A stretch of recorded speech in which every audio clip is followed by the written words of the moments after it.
Bismillahirrahmanirrahim. Assalamualaikum warahmatullahi wabarakatuh. Sobat Syarif, alhamdulillah kita kembali lagi di Syarif. Alhamdulillah Ustadz Halim udah bersama kita. Ustadz, assalamualaikum. Waalaikumsalam warahmatullahi wabarakatuh. Ustadz, 2024 udah di ujung tanduk nih, Ustadz.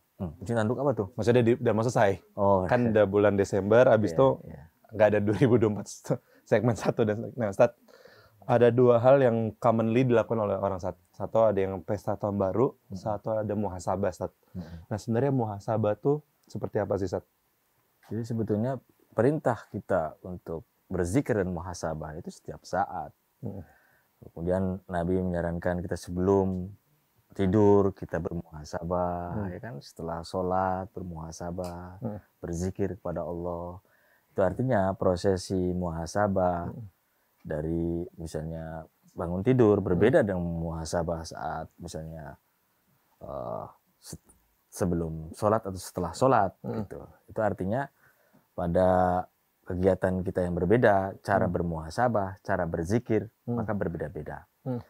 Pentingnya bermuhasabah, jelas ini bagus untuk pendidikan rohani kita yang menyadarkan kita untuk selalu ingat kepada Allah, ingat akan tujuan dari diciptakannya kita oleh Allah untuk beribadah, untuk mengingat salah dan dosa kita agar kita bisa memperbaikinya.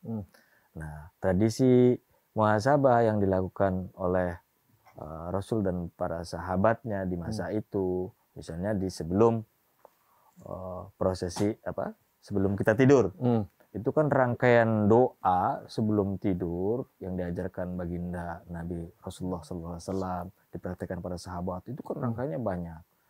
Selain memperbanyak istighfar, kemudian membaca Al-Fatihah, membaca 3 surat kul, dari kul a'udzu birabbin nas, Al-Falaq, dan kul ahad. Lalu juga disarankan membaca penggalan ayat kursi, kemudian membaca beberapa penggal ayat di akhir surat Al-Baqarah.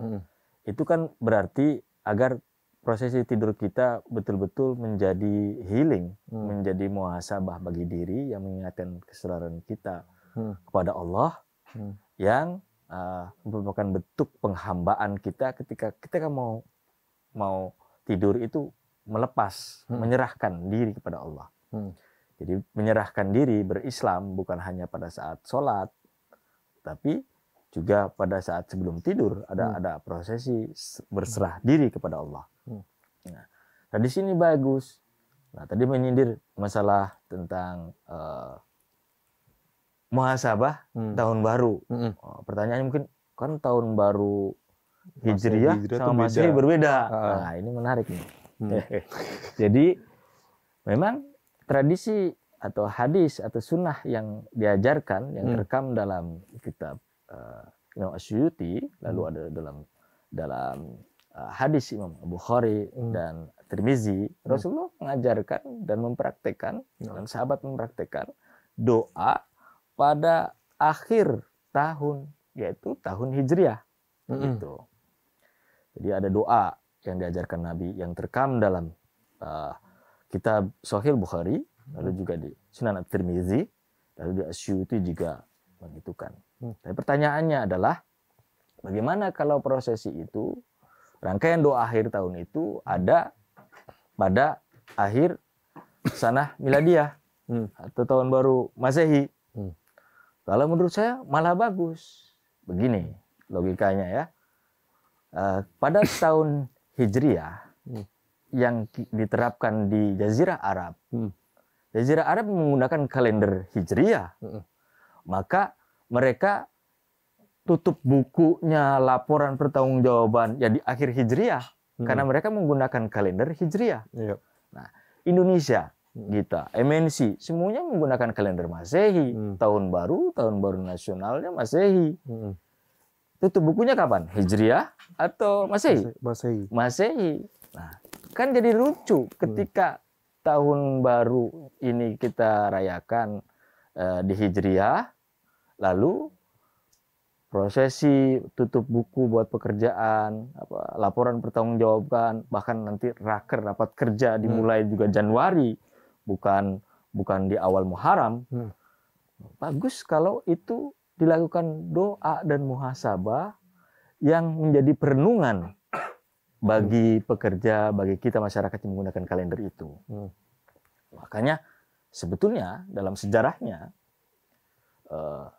penerapan kalender Islam itu sebetulnya bukan pas zaman Islam baru kalender Hijriah itu ada.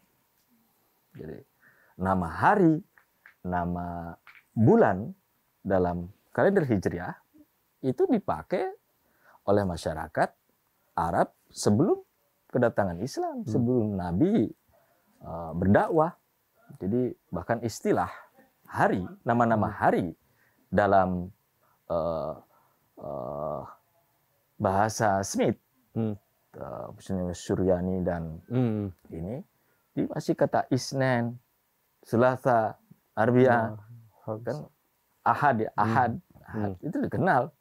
Karena apa? Itu menjadi nama, dan bagi mereka yang bertutur dalam bahasa rumpun bahasa Smith, ya kata Ahad, kata Isnen, Selasa itu punya akar yang hampir sama secara maknawi. Apalagi kemudian ada peristilahan-peristilahan dalam nama bulan, karena mereka sama-sama punya tradisi yang sama.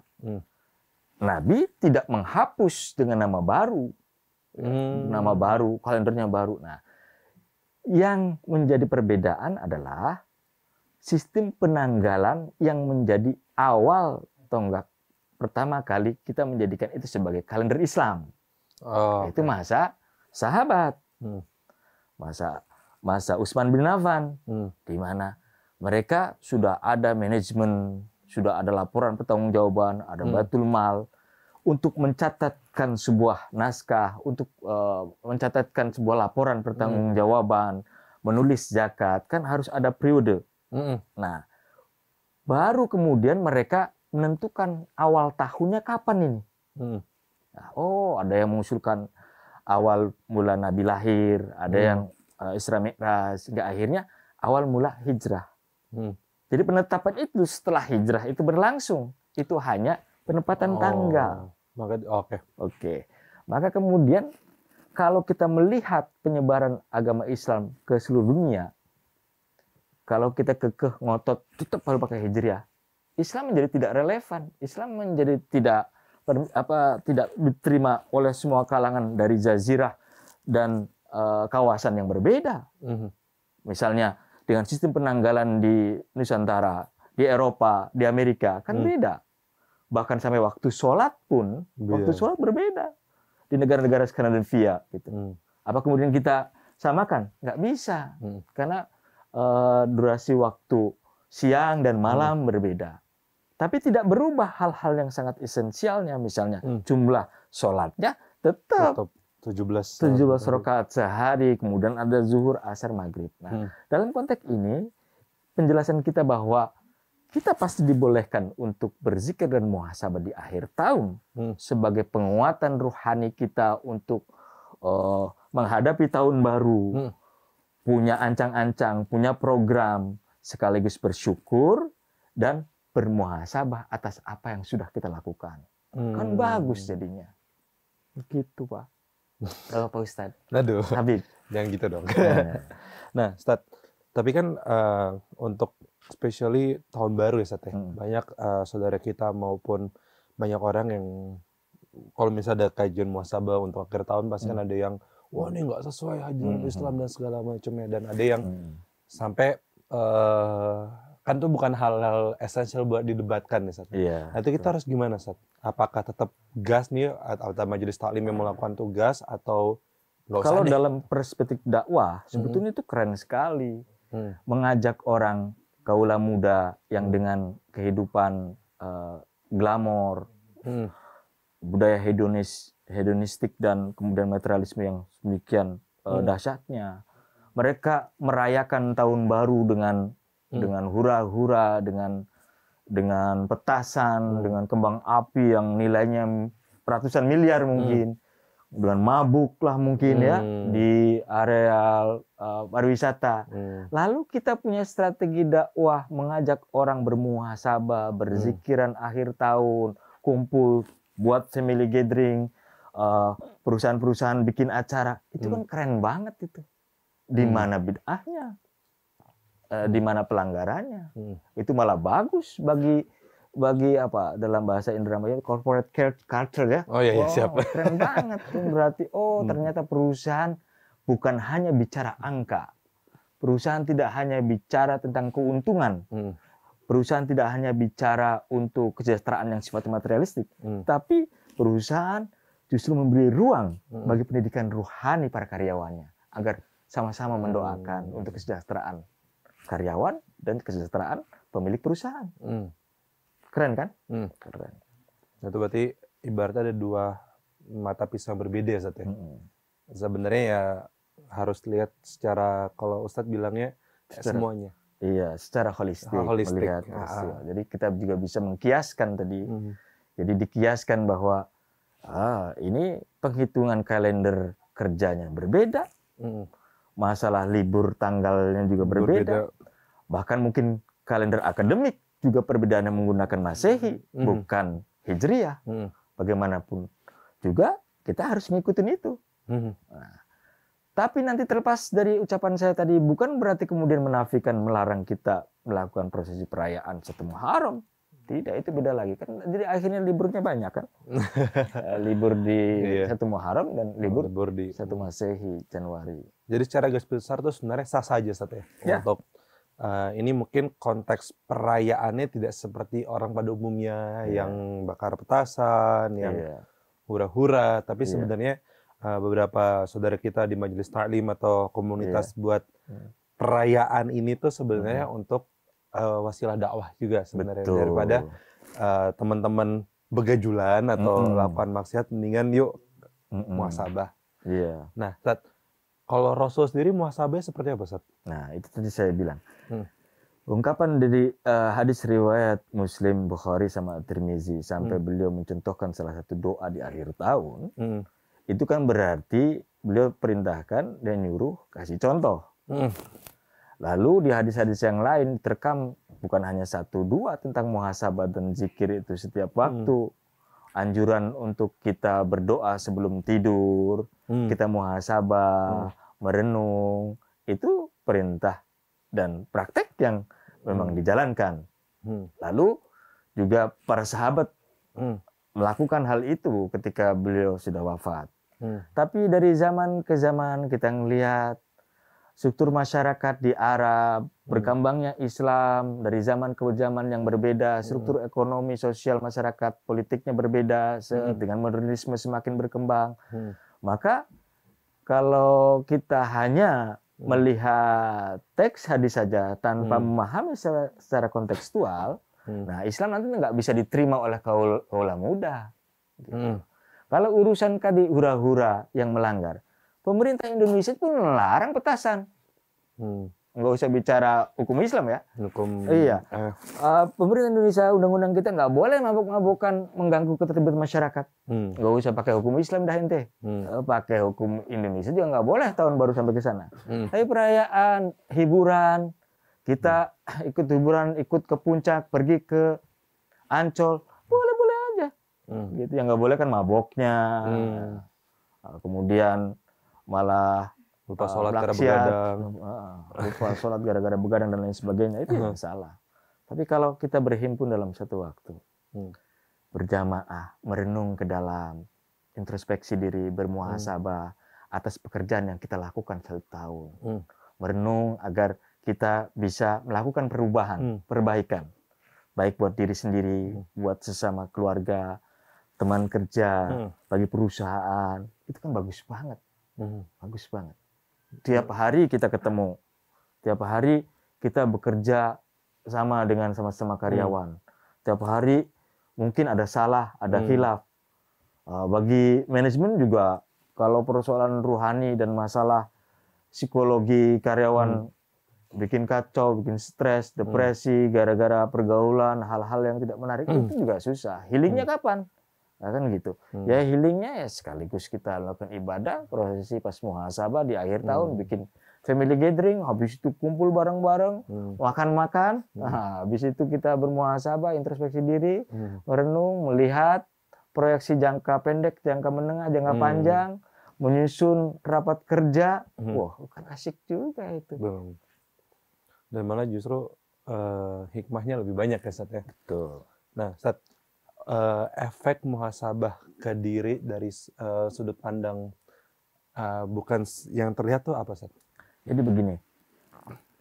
Jadi kalau kita memahami zikir hanya yang dibaca secara lisan berulang-ulang di waktu yang sudah ditentukan, memahami zikir hanya pengulaan bacaan kalimat thayyibah, kita tidak bisa memahami zikir dalam arti yang sebenarnya. Nah, zikir ingat doang tanpa punya efek perubahan dalam diri, tidak melahirkan akhlak yang baik, ya percuma juga. Zikir tidak bisa meningkatkan kedekatan diri kita kepada Allah, juga salah.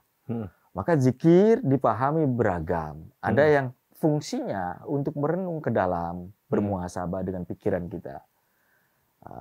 Merenung dalam, oh salah kita apa, dosa kita apa, oh kita salah nih bergaul sama kameramen begini, sama produser begini, segala macam, itu perenungan. Itu artinya muhasabah bukan hanya secara vertikal kepada Tuhan, tetapi kepada sesama manusia. Kita ngomong bersyukur kepada Allah tanpa berterima kasih pada makhluk, itu juga salah. Nggak bisa kita, ya Allah, terima kasih ya Allah, kita alhamdulillahirabbil alamin kepada Allah. Tanpa berterima kasih kepada atasan, kepada perusahaan yang sudah memberikan pekerjaan buat makan anak istri kita, itu salah. Tidak bisa. Dalam Islam selalu itu berkaitan, vertikal dan horizontal. Kalau bahasa agamanya hablum minallah hablum minannas. Iya, pinternya itu Ustaz. Nah, Ustaz, jadi garis besar, segala besar sebenarnya boleh untuk muhasabah akhir tahun. Mau garis besar kan, mau garis kecil boleh. Tapi nggak usah tarik ke polemik. Nggak usah. Iya. Tapi tergantung gimana menyikapi. Betul. Karena mungkin ada juga teman-teman buat kajian muhasabah akhir tahun karena emang akhir tahun aja dibuat kayak gitu, dan muhasabah pun bisa. Dan kalau diniatkan ibadah kan dahsyat. Jadi sesuatu yang diniatkan ibadah karena Allah Ta'ala dengan tujuan baik, dengan niat baik, apapun itu Ustaz. Iya. Nah makanya teman sana nih, kalau misalnya ada saudaranya buat kajian akhir tahun muhasabah, jangan dicela, soalnya kita mungkin tuh jadi penyelamat bagi, kalau saya bilang kalau muda ketahuan generasi beda, anak muda zaman sekarang, daripada lakukan yang tidak, mendingan muhasabah di masjid untuk kebaikan bersama. Nah, habis ini kita akan lanjut istirahat sejenak, tetap di Share It.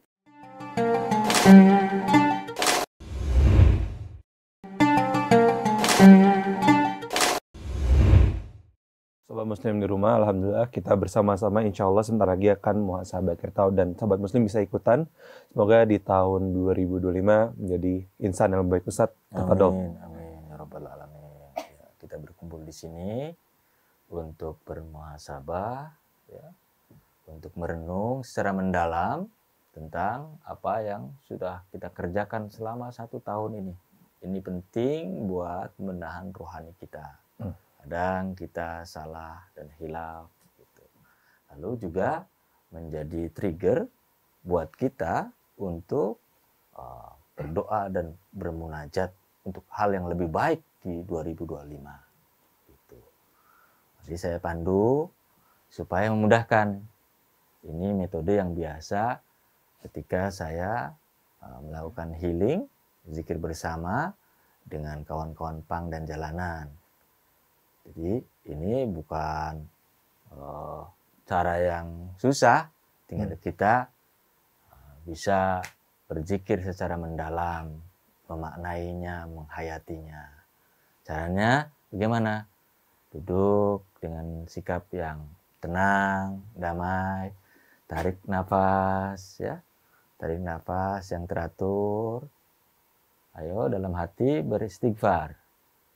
Astagfirullah Rabbal baraya, Astagfirullah minal khataya, Astagfirullah Rabbal baraya, Astagfirullah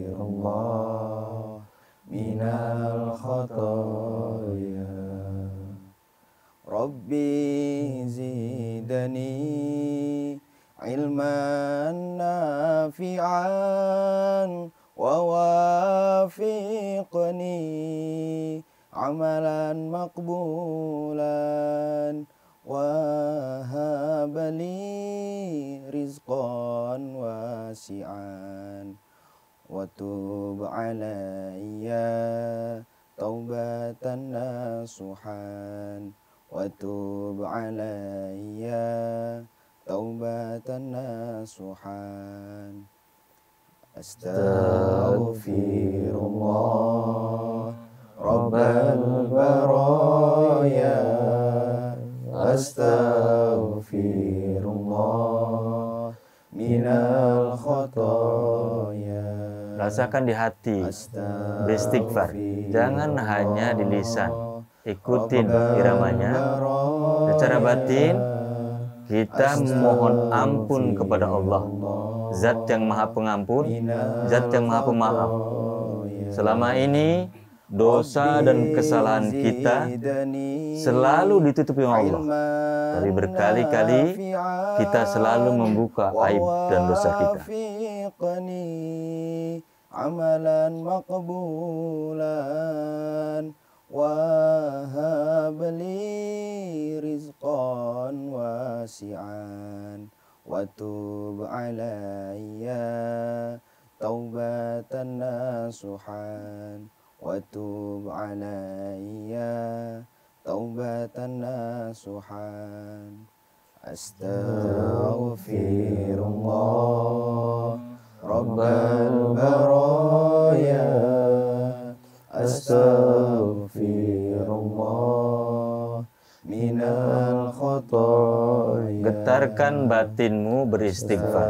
Mohon ampun atas segala salah dan dosa yang kita lakukan, dari mulai ujung rambut sampai ke ujung kaki.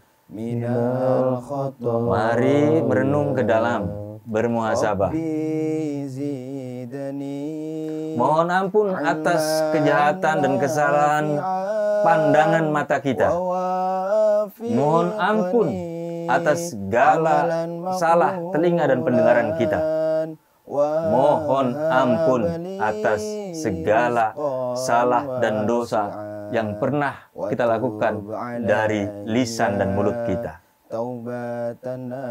Mohon ampun sebelum Allah memutus tali ampunannya. Astaghfirullah Rabbal baraya, astaghfirullah minal khotoya. Mohon ampun atas kejahatan tangan kita, kuasa kita, pengaruh kita yang selama ini kita gunakan untuk hal-hal yang tidak baik. Mohon ampun atas kejahatan apa yang masuk ke dalam perut kita, kerakusan kita, keinginan kita yang selalu melanggar, yang selalu bertentangan dengan perintah agama. Mohon ampun, mohon ampun. Amalan maqbulan wa habli rizqan wasi'an wa tub alayya taubatan nasuhan wa tub alayya taubatan nasuhan. Mohon ampun atas kejahatan hati kita, pikiran kita yang selama ini mempengaruhi jiwa dan raga kita. Mohon ampun atas getaran batin kita yang menyuruh kepada keburukan. Penyakit-penyakit hati, dendam, marah, benci, ria, takabur yang bersemayam menjadi penyakit dan menjadi Tuhan-Tuhan kecil dalam diri kita. Mohon ampun atas kejahatan hati kita. Ayo istighfar terus. Astaghfirullah Rabbal baraya, astaghfirullah minal khotoya. Astaghfirullah Rabbal baraya. Astaghfirullah minal khotoya. Mohon ampun atas segala langkah kaki kita yang menuju pada jalan yang sesat. Mohon ampun atas kesalahan dan dosa yang kita lakukan jiwa dan raga. Miliaran makhluk hidup yang ada dalam tubuh kita menjadi tanggung jawab kita. Maka mari getarkan batin kita untuk memohon ampun kepada Allah mumpung masih ada waktu. Mohon ampun, istighfar dalam hati. Astaghfirullah Rabbal baraya. Astaghfirullah minal khotoya. Astaghfirullah Rabbal baraya. Astaghfirullah minal khotoya. Mohon ampun kepada Allah atas kesalahan yang pernah kita perbuat kepada kawan, saudara kita, orang tua kita. Selama 1 tahun ini kita telah melakukan salah dan dosa, baik disengaja ataupun tidak disengaja. Dari mulai bangun tidur sampai tidur lagi. Begitu banyak dosa dan kesalahan yang kita perbuat. Mumpung masih ada waktu, mari kita beristighfar kepada Allah. Astaghfirullah Rabbal baraya. Astaghfirullah minal khotoya. Astaghfirullah Rabbal baraya. Astaghfirullah minal khotoya. Rabbi zidni ilman nafi'an wa wafiqni amalan makbulan wa habli rizqan wasi'an wa tub alayya taubatan nasuhan wa tub alayya taubatan nasuhan. Astaghfirullah Rabbal baraya. Astaghfirullah minal khotoya.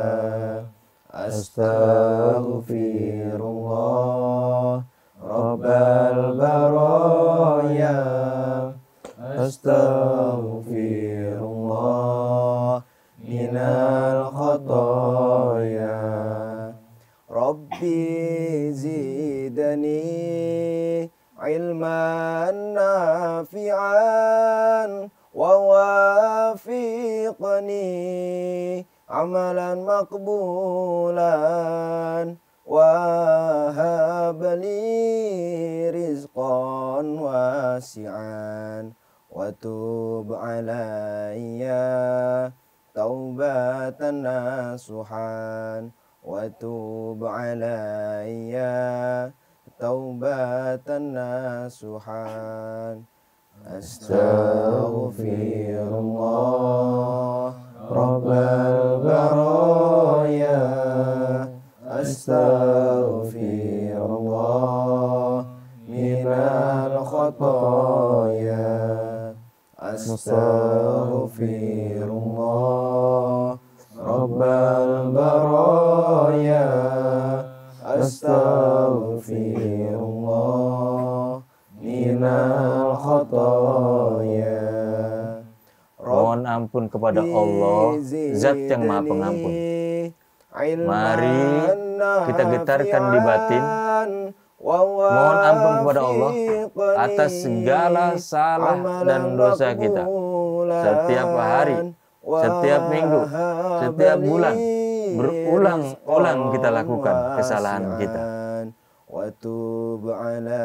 Salah dan dosa yang selalu kita lakukan, seringkali Allah ampuni, Allah maafkan, tetapi berkali-kali kita berusaha mengingkarinya. Kita tetap bermaksiat kepada Allah. Mari renungkan hal ini. Semoga Allah Subhanahu wa Ta'ala mengampuni segala salah dan dosa kita. Getarkan di batin, mohon ampun kepada Allah.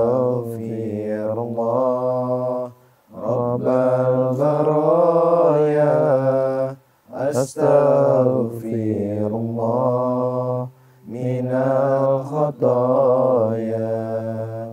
Rabbi zidni ilman nafi'an wa wafiqni amalan maqbulan wa habli rizqan wasi'an wa tub alayya taubatan nasuhan wa tub alayya taubatan nasuhan.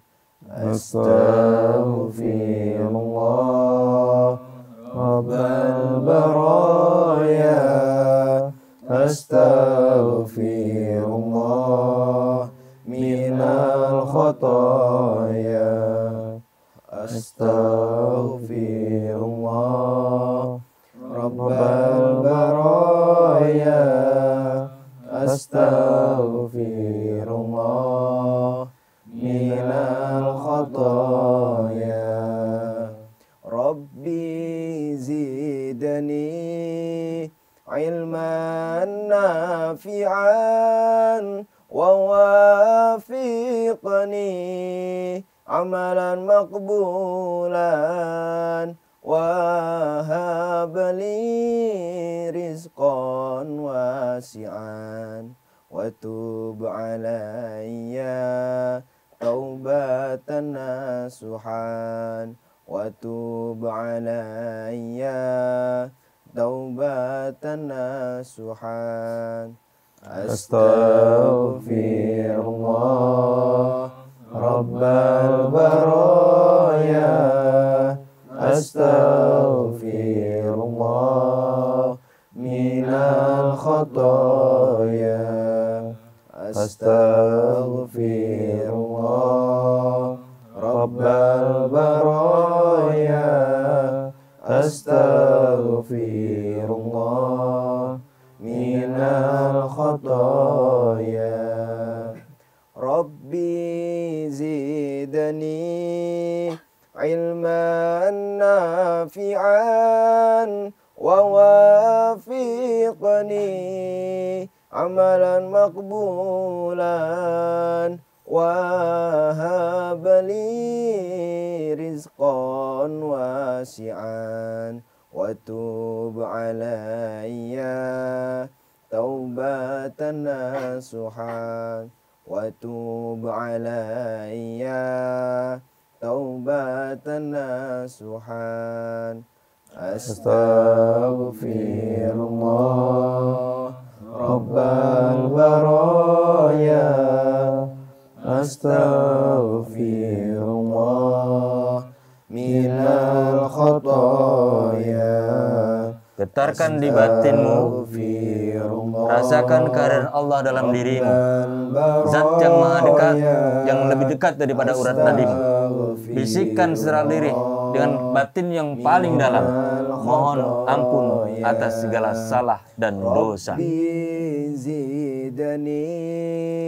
Ilman nafi'an wa wafiqni amalan maqbulan wa habli rizqan wasi'an wa tub alayya taubatan nasuhan wa tub alayya taubatan nasuhan.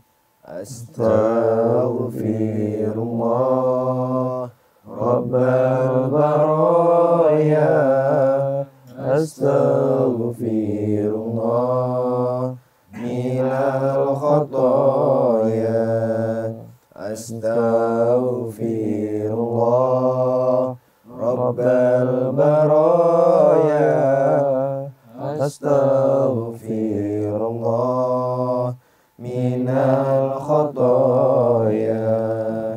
Rabbi zidni ilman nafi'an wa wafiqni amalan makbulan wa habli rizqan wasi'an wa tub alayya taubatan nasuhan wa tub alayya taubatan nasuhan. Astaghfirullah Rabbal baraya, astaghfirullah minal khotoya, astaghfirullah Rabbal baraya, astaghfirullah minal khotoya.